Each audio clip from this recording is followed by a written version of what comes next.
მაინც ერთი კარგი თვისება ქონდა, კარგი ცხოვრება გვიყვარდა ყოველთვის. გადაგვაჩვიეს ამ სურვილობაში, აი იკითხეთ, აი სოფლებში მაგალითად. ბოლო სახლი როდის აშენდა? ჩვენი ქვეყნის.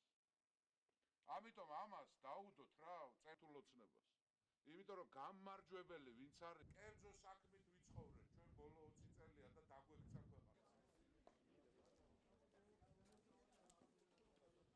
დღეს ქართული ოცნება ხსნის თავის TNT-ს ოფისს. TNT-ს ოფისს უხელმძღვანელებს ბატონი თამაზ მეჭიაური. თამაზი იყო რამოდენიმე ჯერ TNT-ს რაიონის რჩეული და შესაბამისად მას ეთხოვა ქართული ოცნების სახელით რომ გახსნას ოფისი და თქვენთან ერთად გაუძღვეს ამ საქმიანობას. ქართული ოცნება გეგმავს TNT-თან დაწყებული ყველა რაიონით დასრულებული არჩევნების მოგებას და არჩევნების მოგება ჩვენი არის არასაბოლოო მიზანი, არამედ საეტაპო მიზანი. ჩვენ გვჭირდება არჩევნებში გამარჯვება არა იმიტომ რომ ვიღაცამ დავიკმაყოფილოთ პირადი მდგომარეობა და გავიუმჯობესოთ პირადი მდგომარეობა, არამედ იმის გამო რომ შევცვალოთ გარემო. ის გარემო, რაც თიელების სისხლში დევს, ეს არის სამართლიანობა მოვიტანოთ და თავისუფლება, რაც თითოეულ ადამიანს წადია. შესაბამისად, თუ შევძელით გარემოს შეცვლა, მოვიტანეთ თავისუფლება და სამართლიანობა, როგორც გაზაფხული იფეთქებს ხოლმე ბუნებაში, ისე იფეთქებს წარმატება ჩვენ საზოგადოებაშიც და აღარც კეთილდღეობა იქნება ნანატრი ოცნება და აღარც სამართლიანობა იქნება ნანატრი ოცნება თითოეული ჩვენთაგანისთვის. მინდა მოგესალმოთ გულითადად, მადლობა გითხრათ იმ თანადგომისთვის, რაც თქვენ აღმოუჩინეთ ქართულ ოცნებას და ამით თქვენ საკუთარ ოცნებას დაუჭირეთ მხარი. ეს არის ოცნება სამართლიანობისთვის, ოცნება იმისთვის, რომ არასოდეს თიანეთი არ დაიცალოს, ოცნება იმისთვის, რომ ქართველი გლეხი გაძლიერდეს, ქართული ოჯახი გაძლიერდეს, რომ თითო ოჯახიდან არ იყოს ერთი და მეტი წევრი გადახვეწილი საზღვარგარეთ იმისთვის, რომ აქ დარჩენილები გვარჩინონ და რომ ჩვენ ღირსეულად შევძლოთ იმ ქვეყნის მშენება, სადაც გლეხი იქნება დალხინებული, სადაც იარსებებს თავისუფალი გარემო მეწარმეობისთვისაც ადგილობრივ დონეებზე და სადაც გვეცოდინება, რომ თუ ჩვენი უფლება დაირღვა, არის თავისუფალი სასამართლო, სადაც ჩვენს უფლებებს აღვადგენთ. მე აგრეთვე მინდა გითხრათ, რომ ეს არ არის მხოლოდ იმის ოცნება, რომ უკეთესი საქართველო გვექნება, არამედ ოცნებაა იმისაც, რომ ჩვენ ყველანი ერთად და ამის მაგალითს ჩვენ ქალები მოგცემთ დავძლიოთ შიში. ჩვენ მოგცემთ ქალები იმის მაგალითს, როგორ შეიძლება არ შეგაშინოს პოლიციამ, როგორ შეიძლება რომ ამ ოფისის კედლებში ჩვენ ეს ოცნების განხორციელების პირველი ნაბიჯები გადავდგათ და როგორ შეიძლება რომ ყველანი ერთად დავდგეთ იმისთვის, რომ ეს ოფისი, რომელიც დღეს იქნება, გახდეს საყრდენი წერტილი ჩვენი ბრძოლის და ჩვენი ადგილობრივი წარმომადგენლები, ვინც არიან, ჩადდნენ მთლიანად თქვენ სამსახურში იმისთვის, რომ ადვილად მოვიდეს თბილისიდან თქვენთვის გასაგებად ჩვენი გეგმების შესახებ ინფორმაცია და ამ ინფორმაციის და გეგმების განხორციელებას თქვენ ადგილობრივ დონეზე ცეცხლი შეუნთოთ და იყოთ მობილიზებული მომავალი ბრძოლისთვის, რომელიც გადის ოქტომბერში არჩევნებზე. ამიტომ დიდი იმედი მაქვს, რომ თქვენ ყველანი გამოიჩენთ ჩვენთან ერთად ბრძოლის იმ ჟინს, რომელიც ყველას გვჭირდება და ერთად ავისრულებთ იმ ოცნებას, რომელსაც ქართული ოცნება და ჩვენი ყველას ოცნება ჰქვია. ბევრი მიზეზი შექმნა ამ ხელისუფლებამ, რომ საარჩევნო ყუთთან ადამიანი არ მივიდეს. არის სიცრუე, არის შიში, გაშინება. ხო? უკვე ხელისუფლება რას აკეთებს, უკვირდებით თქვენ, რომ აი ჩვენ კარგები კი აღარა ვართ, ასე ამბობს უკვე სააკაშვილი. ჩვენ ვართ ძალიან ცუდები და ისეთი ცუდები ვართ, რომ არჩევნებს მაინც გავაყალბებთ. ამიტომ ნუ შეწუხდებით და ნუ მოხვალთ არჩევნებში. აი ეს მთავარი არგუმენტი ამ ხელისუფლების. და იმ ცრუპენტელა ადამიანის, რომელიც სათავეში გვყავს. ეს არ არის სასაცილო ხალხო, ეს ჩვენ ქვეყანას ჭირს, ჩვენ დაგვემართა ეს. ქართველობას დაგვემართა ის, რომ ცალტვინა კაცი მართავს აგერ უკვე 8 წელია ამ ქვეყანას. ვითარება შეცვლილი არის უკეთესობისკენ, მიუხედავად იმისა, რომ ბევრი მარცხი განვიცადეთ ჩვენ. დღეს ოპოზიციაში მთავარი პრობლემა არის მოგვარებული ხალხო. ვინ იქნება ლიდერი? ლიდერის პრობლემა მოგვარებული არის. გამოჩნდა ღირსეული ქართველი კაცი, რომელიც ჩვენთვის ყველასთვის ცნობილი იყო, ოღონდ ცნობილი იყო ხმით, სმენით. ყველამ ვიცოდით, რომ იყო ვიღაც ქართველი კაცი, ბიძინა ივანიშვილი, რომელიც ძალიან კარგ საქმეებს აკეთებდა ისე, რომ დაფარულად ჰქონდა ეს ყველაფერი გაკეთებული. დღეს ოპოზიციაში მთავარი პრობლემა და არა მარტო ოპოზიციაში, არამედ ქართველობაში მთავარი პრობლემა პირველი ვინ არის, უჩემოთ ვინ იმღერეთა, ხო? ეს პრობლემა გადაწყვეტილია. ამ კაცმა მოახერხა და შეადუღაბა ოპოზიცია. დუღაბის როლი ითამაშა. მერე ერთი კარგი თვისება აქვს ბიძინა ივანიშვილს, ის არ არის ბელადი. და ძალიან არ უყვარს მას ბელადობა და ბელადები არ უყვარს. ბელადები აქცევენ ხოლმე ქვეყანას. ჩვენ გვჭირდება ლიდერი, რომელმაც იცის რა ჭირდება ამ ქვეყანას. ის თქვენი წრიდან გამოსული კაცი არის. ის არ არის საიდანღაც მოსული კაცი, ხო? ის ქართველი ხალხის ნაწილი არის, ჩვეულებრივი ადამიანი არის ისა.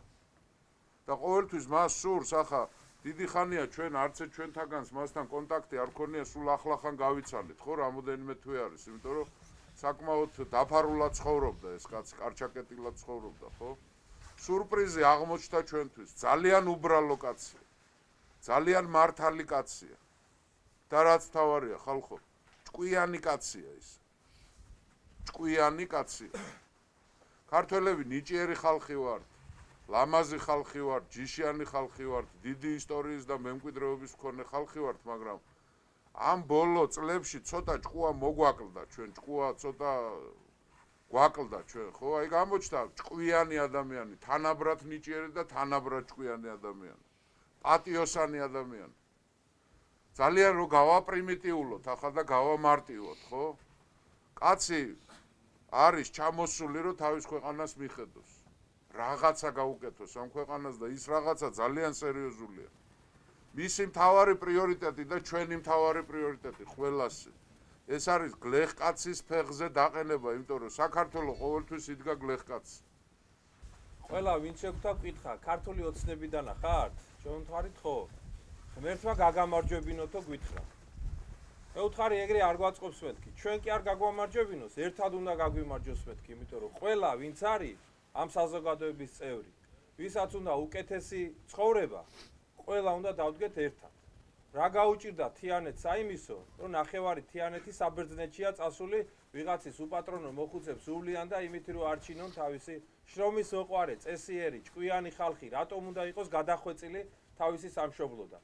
იმიტომ რომ ჩვენ ვერ ვისწავლეთ ორგანიზებულად დაუპირისპირდეთ ბოროტებას. გამოჩნდა ახლა ძალა, რომელიც ამბობს, რომ ჩვენ ორგანიზებულად დაუპირისპირდებით ბოროტებას და გავიმარჯვებთ. ჩვენი ძალა არის სწორედ იმაში, რომ მთელი საქართველოს მასშტაბით ირაზმება ხალხი. თქვენ უნდა ნახოთ რა ამბავი ხდება მთელ საქართველოში. თიანეთშიც ახლა თქვენი ოფისი იხსნება, დღეს არის ნომერ მე-9 ოფისი ეს მთელი საქართველოს მასშტაბით. ყოველ ღიური პრეზენტაციები იწყება იმისათვის, რომ მთელ საქართველოში არ დაჩეს არც ერთი უბანი, არც ერთი შუკა, არც ერთი დასახლება, სადაც არ იქნებიან ქართული ოცნების აქტივისტები, რომლებიც ჩაერთვებიან ბრძოლაში. 200 კაცამდე იქნება თიანეთის შტაბში მხოლოდ წარმოდგენილი. შიშს რაც შეეხება. ჯერ ერთი შიში ვერ იხსნის სიკვდილსაო, ძალიან ჭკვიანური ნათქვამია. მერე მეორე, ბიძინა ივანიშვილს აქვს პირდაპირ ნათქვამი. არც ერთი ადამიანი, რომელსაც სამსახურიდან დაითხოვენ, არც ერთი ადამიანი, რომელიც ამა თუ იმ ფორმით რეპრესიას განიცდის, არ დარჩება უყურადღებოდ თავად ბიძინა ივანიშვილის მხრიდან და მთლიანად ქართული ოცნების პოლიტიკური კოალიციის მხრიდან. ასე რომ არ გეგონოთ, რომ თქვენ დაუშვათ იმ პრობლემებში, რომელიც შეიძლება ხელისუფლებამ შეუქმნას თითოეულ ჩვენგანს, არა მარტო თქვენ, ყველანი ვართ ჩვენ ასეთი საფრთხის წინაშე, მარტო არავინ არ დარჩება. ეს იქნება ჩვენი პოლიტიკა, ერთმანეთთან დამოკიდებულება და ერთი რამე მინდა გითხრათ დასასრულს, მე ბევრ სიტყვას არ. მოემზადეთ გამარჯვებისათვის. საქართველო დაიღალა ამდენი დამარცხებით. ჩვენი გამარჯვება იქნება ამ წლის ოქტომბერში, დარჩა რამდენიმე თვე და მოემზადეთ გამარჯვებისათვის და მოწყენილი სახეები არ დავინახოთ. დამთავრდა. სხვა დროა, სხვა სიტუაცია, სხვა სულთქვა და სხვა შემართებით გჭირდება საქმიანობა. თქვენ გამარჯვებას გაუმარჯოს. უკვე მთელ საქართველოში იქნება ყოველდღე ოფისები და ეს ოფისები იქნება ერთი მიზნით. ოქტომბერში შეუცვალოთ ეს ხელისუფლება. ასევე კოალიცია ქართული ოცნების ოფისი თიანეთში გაიხსნა ზუსტად ამ მიზნით, რომ ოქტომბერში გავიმარჯვოთ თიანეთში არჩევნებში, ისე როგორც თელ საქართველოში. წინ გვაქვს 7 თვე. თქვენ ალბათ ვერც გაიხსენებთ წასულიდან ისეთ ფაქტს, როცა ოპოზიციას 7 თვით ადრე დაეწყოს აი ასეთი სერიოზული მუშაობა არჩევნებში გამარჯვებისათვის. ოფისი გაიხსნა, თითოეულ თქვენგან შეიძლება მოსვლა ოფისში, გაფიქსირება პარტიის გაწევრიანება პარტიაში, პარტიის მხარდამჭერად დაფიქსირება და რეგისტრირება.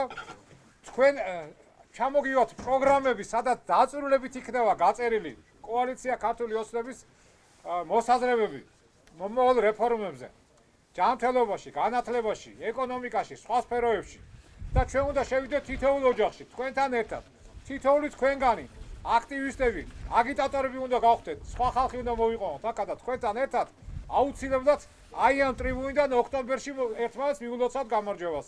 ეს პირველად არის ჩემს ცხოვრებაში უამრავ არჩევნებში ვაქვს მონაწილეობა მიღებული, როცა ზურგს უკან ვიგრძენი სერიოზული ძალა. სულიწევდა ხო და ეს მართლაც ახლა მე მგონი არ ვიცნობთ იმ კაცად, რომელიც ვინმეს ანუ გაექცევა რაღაც, მაგრამ სერიოზული ძალა ასეთი ხარდაჭერა მე არასოდეს არ მქონია. ეს პირველ რიგში მინდა აღვნიშნო და ეს კიდევ ვაძლევს მეც ენერგიას და უფრო თავად შემიძლია ველაპარაკოთ ჩვენ სამორჩეველსაც, იმიტომ რომ როცა ადამიანი მიყავს ბრძოლაში, მით უმეტეს ისეთ უზნეო ხალხის წინააღმდეგ, რომლებიც ყველაფერზე არიან წამსვლელები, თვით ყველაზე წმინდას ოჯახსაც კი ეხებიან ამ ბრძოლაში, რომ მათ უკან დგას ისეთი ძალა, რომელიც მათ თავს არავის დააჩაგრინებს და იმ ცუდ სიტუაციაშიც კი თუ ვინმეს დაგვიჭერენ რაღაც, მათ ოჯახებს უყურადღებოდ არ დათხოვენ. აი ეს არის ყველაზე დიდი მესიჯი, ყველაზე დიდი გზავნილი, რაც მოდის ცენტრიდან, ბატონი ბიძინასგან და რა თქმა უნდა ამ ფონზე გაცილებით იოლი იქნება